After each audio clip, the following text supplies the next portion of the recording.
The starting jobs for Ohio State, at least for this week, are secure. We've got some clarification on that from Ryan Day as Ohio State gets ready for the opener on Saturday against Akron. These are snap judgments. It's Tuesday in the Woody Hayes Athletic Center. That is Bill Landis, Jeremy Birmingham. I am Austin Ward. Starting jobs, just about what you expected. They are secure. What it means for a rotation beyond that, or keeping those jobs, hey, we'll find out at 3:30. Yeah, I mean, Tegra Shabola at right guard, Sonny Styles at will linebacker. Is that it? I didn't hear anybody ask about tight ends.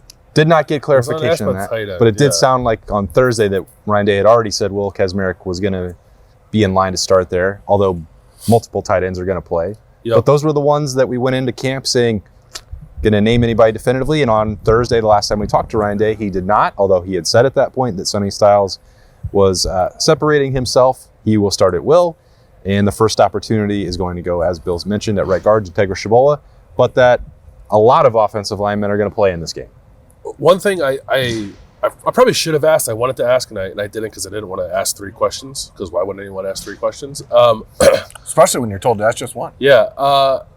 Whether or not the situation with like playing a bunch of offensive linemen, which Ryan Day did make it sound like they want to do, has anything to do with like Donovan Jackson and Josh Simmons and Carson Hinsman missing time during camp, and if they're ready to like take on a full game's workload. Not that I think they would have to against Akron, obviously, but is there anything about wanting to ease those guys kind of back into the situation that's going to make them play more offensive linemen? I don't have a great feel for what exactly that's going to look like. That's probably worth a follow-up when we talk to Ryan Day later in the week.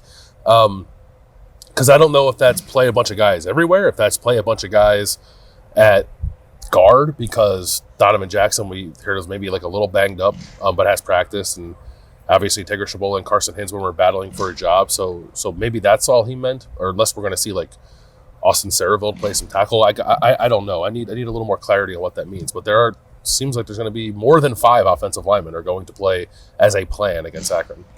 I think they have to, really, because of what you mentioned. I think Donovan Jackson specifically probably does not need, or I can't describe his availability for a full workload, but he doesn't need it either way.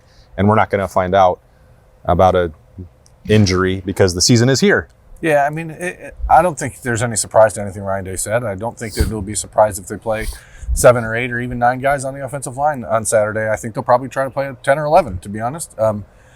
At one time, they'll get excited. How often, how early they play, how often they're substituting in. I don't know if it's just a line change type of mentality. If the Buckeyes go out and score on the first 2 drives, I don't know, and it's 14-0, 7 minutes to go in the first quarter, I think I probably just run the second team out there and say, let's see what you guys can do. Yeah. That's what I would do. I'm not the head coach or the offensive line coach or any coach. So I don't know that it matters. I think the Donovan Jackson question mark is a real one, just because we've heard for now 3 weeks that he's been pretty hit and miss in practice as far as availability goes. So whether or not he's even close to needing to play 100% of the snaps, that's different than whether or not he can. So I think you probably look for a way to get him as slow burn back into the rotation as possible. Well, if it's 14-0, the 2s are not going to be out there, at least on defense, according to the very, I guess, according to Jim, poorly worded questions that I asked. You should have kept going. You're like, how about 21-0? Yeah, what is the score? I didn't nail it. I didn't want to say key situations because I already knew the answer to that, and I strongly believe that the best players do need to play. I agree with Jim Knowles. You're the guy who says that all the time. I do say that a lot. So for Jim, I'm going to need to clip up Jim Knowles saying that and just make that my ringtone or something. But I took it one step further. I don't know why that was the score I picked, but 14-0. And I said it in the second quarter, not just even after 2 drives. And they're like, nope, that's still too early in the game to just be making wholesale changes. I'm not trying to play off his comments versus Ryan Day. I was asking because I wanted to know. They've spent this entire offseason, Ryan Day specifically, talking about the potential length of the year and the need for depth and having to play it all. And I don't know the exact answer, and I don't know that you can really script it, and every position is going to be different. Like we're going to see what it looks like on Saturday, and that's fine. I'm ready to wait, but the 2 answers were different for the offensive-minded head coach and the head coach of the defense. And I think it's different by position too, maybe, because that question of Jim Knowles was couched, I think, like through the safeties. I did, yeah. Yeah, I think maybe if you asked the same question about linebacker, you might get a different answer. Asking about defensive line, you might get a different answer, because I think the clearest delineation perhaps on the entire roster, from starters to anyone behind them, is between Caleb Downs and Lathan Ransom and the rest of the safety room. So I think that's great. I get if that's the thought process for Jim Knowles. I guess I just don't want it to come off as like Ryan Day thinks this, but Jim Knowles thinks this. Yeah, no, I was trying not to do that. Yeah. I don't want to put it in those terms, but there was they did approach it differently, and maybe that's because Jim Knowles being like, well, if the head coach wants Malik Hartford and Jalen McClain out there, then he'll get his way. Yeah, and Jim Knowles, I guess, will be up in the booth, right? But so who can stop the guys from putting that's in right. Ryan Day can do whatever he wants down there. I did like to hear, though, from Ryan Day use the word philosophy or philosophical, whatever it was, to answer your question about the change in approach from previous year to this one, which I was glad to hear because I think they do need to do that. They do need to do that for a couple of different reasons, not the least of which is how long this season's going to be. But I'm excited about them seemingly embracing the opportunity to kind of roll some guys a little bit because I want to see Bryson Rogers and I want to see Bennett Christian play like when the game is not 45-0, which I think at one point it will be. What did you think? Am I the only one who thought? Did anybody else think? We're talking about thoughts here. Listen up, America. He mentioned the linebacker rotation. And the first guy that wasn't Cody Simon or Sonny... No, you're not the only one who noticed it. Arvell's going to play. Arvell was the third one mentioned. Then he said CJ. And then he said CJ Hicks. That is... I don't know if it's Arvell's just like... He's just so front of mind because his name starts with an A. Oh, could be. It could be alphabetical. Yeah. He did say Arvell, CJ, Gabe. That is alphabetical. So now are we I'm less excited. Are we to believe... Well, Hicks... If you go in the last name, that would be first. And he didn't do that. That is true. Well, Hicks Powers Reese. I don't know. I Should just have thought been the it was. I think that the arrival of Arvell Reese in August is one of the more interesting stories on the team, on a team that doesn't have a lot of question marks. To see a guy like that who a year ago was playing 3 different spots and was concussed and missed almost the entire season, who was sort of a throw-in in the recruiting class 2 years ago where people didn't really know what he was going to do or be, to now it seems like people can't stop mentioning his name. And I just think that that's the sort of exciting things that happen in camp. But Jim Knowles did say he considers Cody Simon, Sonny Styles, and CJ Hicks as like co-starters all as ones. All ones. Yeah. And did not lump in Arvell there. It just seems like the head coach and the defensive coordinator. I wonder, I do want, so I agree with what Berm said. I noticed it. I was going to make the point that you're making, that he talked about them being able to be interchangeable at all those 3 positions. But the question he was asked was specific to CJ. And I wonder if we had said, do you consider Arvell Reese a one, what the answer would have been to that. Let's get Jim Knowles back out. Come on, Jim. He was in a great mood today, by the way. He was, yeah. He had the coffee. Can we get a mood He was check? back on the coffee. Yeah, I think the vibe, I think it's about the coffee. Maybe he was trying to get off caffeine. I don't know. Had a nice comfy looking hoodie on. I'm pretty curious about it. I'm going to ask him about that burgundy on Wednesday night. Those are St. Joe's prep colors. Look like Philly. I was going to say, it looks like old school Philly Phillies. colors. Yeah. I noticed it, Berm, and I think if you're talking about the list of things that are intriguing to watch for Ohio State on Saturday against Akron, it's like what it looks like, what that rotation at linebacker, who's going to be the first one in. I still think that it's probably like putting CJ Hicks out there and letting him blitz. Like I don't know that despite everything we've heard and the things that we saw flashed in the practices we were out here, like I still don't know that Arvell Reese is fully ready to be that third guy, even though he was the third one mentioned by Jim Knowles today before talking about, well, there could be situations where Sonny goes to Mike and CJ plays Will. Like that, he said that's something we could see as well. Let's put it out there. Will we see Arvell Reese play linebacker in the first half on Saturday? I think there's 100% chance of it. I'm going to say yes. Yeah, I think so too. Which should be that's an upset. Noteworthy. Yeah. Well, no one expected it coming into the season, but also Jim Knowles, this is his 3rd year. Philosophy. Has not played a guy like that in the first half of a game. Even some games that have gotten really out of hand, he's really played those starters basically until like the 4th quarter. So which that would be a very strong like his endorsement preference. of Arvell. I do think that part is interesting because I asked Ryan Day about the philosophical change. He's the head coach. He's the one who is going to set the tone to get that. I don't know that Ohio State has like struggled to incorporate younger offensive players. Now we can set the offensive line to the side because that position and the nature of the physical demands are very different. But we've seen freshman running backs. We've seen freshman wide receivers. Quarterback is also a little bit different. Maybe at tight end, you bump that in. I don't know. Like the skill players, especially, you've seen opportunities for young guys to get out there, and Ohio State hasn't really shied away from that. Defensively, it seems to be a very different matter. It just seems to be a Jim Knowles. I think, I asked Jim Knowles about like the improvement in heading into year 3. And he mentioned how they have more experience, but like super talented experience. I still don't think he's used to that. And so you don't have to play all those guys until the game is in hand. You don't have to play all those guys nonstop until it's 45-0. So I think that's a part of him growing as a coach and getting used to the talent that he has around him, because I don't think from Ryan Day's perspective, it seemed to me like he was pretty clearly saying, I want young guys out there earlier.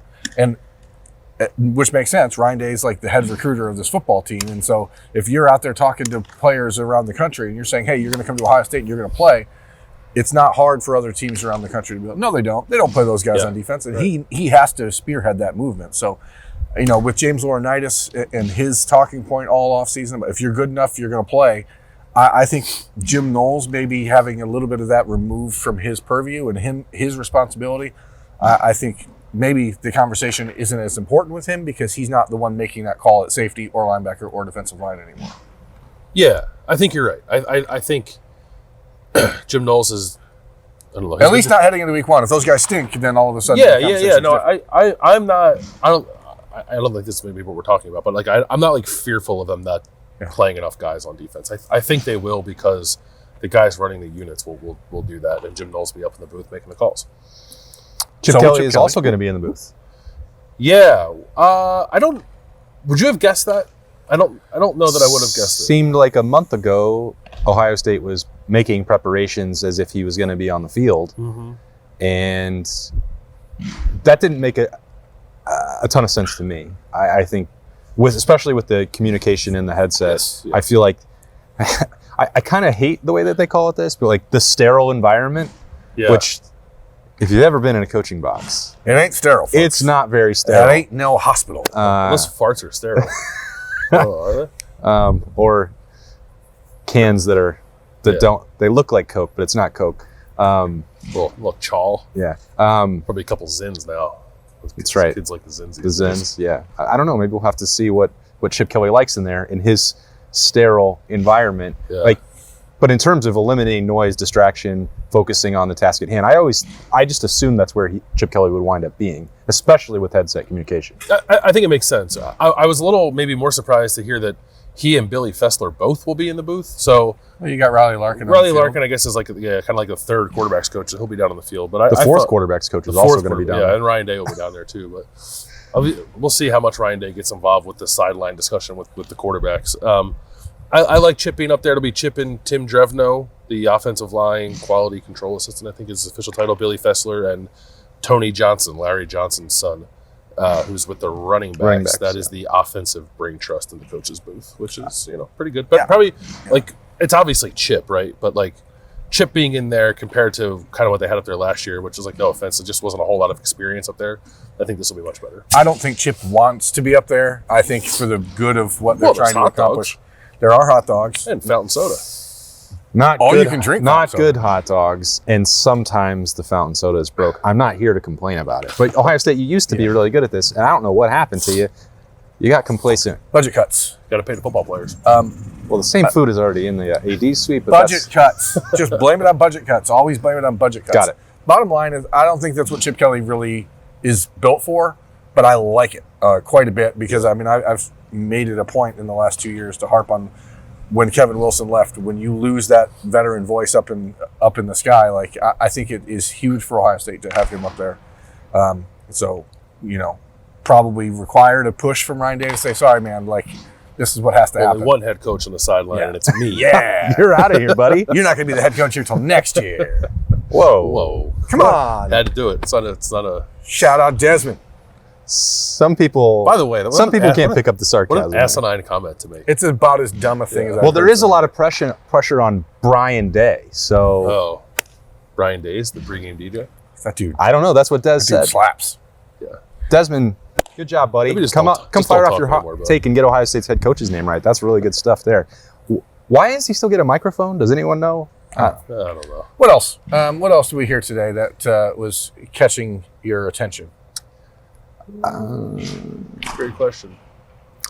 I love Will Howard. We heard from Will Howard. I love the kid. So I would say like the entirety of his press conference. If you missed it during the live stream, certainly go back and seek that out. I get the way that he communicates, I think, is very impressive. I thought that the thing that Bill and I talked about on the daily to get ready for Talking Tuesday about like feeling leadership, thought it was great. That's about as much insight in a press conference situation as you're going to find from that he wanted and needed to meet everyone on the team, and that's what spring practice was for, and he got comfortable, and that he felt by the time they were doing some workouts in June and July that he could issue challenges and push and motivate and yell if need be. I think we've seen that throughout training camp as well. He's not opposed to that. So again, you have to have the quarterback of a national title contender be a leader. He's not a captain, but he certainly carries himself as one. And I do think the way that he communicates is, with us, I say this a lot, it doesn't matter if you can win the press conference, but generally it gives you a pretty good insight about what your communication skills might be when the doors are closed. He's an adult, man. He's been doing this a long time, right? I think that shows. I like too that it wasn't, I had to come here and like get to know the guys on the offense. Like I had to come here and get this team to believe in me, right? And I think that is a mature approach. I think that's the right approach, and I think he's clearly done that. And it's good to hear. Maybe they wouldn't have told us if there had been some slippage after he was named the starting quarterback, but it feels like that's only kind of been strengthened since he was named the starting quarterback. So leadership-wise, like a guy they believe in a QB, I think it's all lined up really well. He's obviously got to go out in the field on Saturday and do it, but he's fired up, obviously. Ryan Day said they're really fired up to see what it's like to coach well in a game, and I think he's going to back up that fired up feeling. I like that he brought up the spring game and how much he kind of learned about Ohio State at that point. Mm-hmm. I do think the interesting thing about a transfer quarterback coming in and starting is that he's not been here with C.J. Stroud. He doesn't know Justin Fields. He doesn't have the ability to talk to those guys and say, hey, what is it like being the starting quarterback at Ohio State? Because whether or not he's mentally prepared, and I think he is, like Saturday is going to be a holy crap moment for Will Howard. You can ask Stephen Brown what's it like to be the starting quarterback at Ohio State when they put 4 new offensive line starters out there. Yeah, he could. I don't think that's going to help. I actually asked Will after the press conference, like, had you talked to CJ? He's like, those guys are busy. I don't want to bug them. And like, I would just be curious from their perspective what their advice would be to him, because he is a kid who doesn't seem like the moment is too big for him. Again, at the podium anyway, certainly. Mm-hmm. But Saturday is going to be different. And it helps you're playing against Akron and a team. What's more nerve-wracking, standing there in front of us asking questions or looking across and seeing 11 Akron Zips? Probably the second one. Probably. Is it close, though? I think it's closer than you think. It might be closer than I think, but I mean, those guys are still trying stadium to or hurt the him. media. We're not trying to hurt Will, and those guys are certainly more athletic than me. Those guys are trying to like end his career. Berm said he could still get after the passer, and Justin Fry can't block him. If Justin had one leg, I could do it. Okay. Well, we'll see. That'd be a different version of Snap Judgments. This one, though, was about a Tuesday of game week for Akron on Saturday. Who's excited? Are you guys excited? So excited. I can't. Bill, you sound super excited. Can't even talk. I'm having a hard time breathing through my nose, but other than that, I'm jacked up. Bill Landis, mouth breather. He's a grinder. Kings of the North. He doesn't stop. Even though he can't breathe, he made it through the entire episode of Snap Judgments to get ready for what's happening Saturday. I'm so proud of you for psyching yourself up. Before this show started, folks. How much caffeine are you on? Bill was just rapid fire sneezing. And he said to himself, Self. Oh, now he's filibustering because he wants you to sneeze before the show I'm not going to sneeze on this episode. And I said, Bill, don't sneeze. And then he didn't. We're so proud of him. Congrats to Bill. Thanks. Congrats to all of you. Thanks to you all for joining us for Snap Judgments. Another day closer to the season opener on Saturday. That's Bill and Berm. I'm Austin. We'll talk to you again tomorrow morning, a Woody Wednesday, to get ready for another day of preparation, one last press conference, and that's it. And then there's going to be a game. I promise you. We'll talk to you then.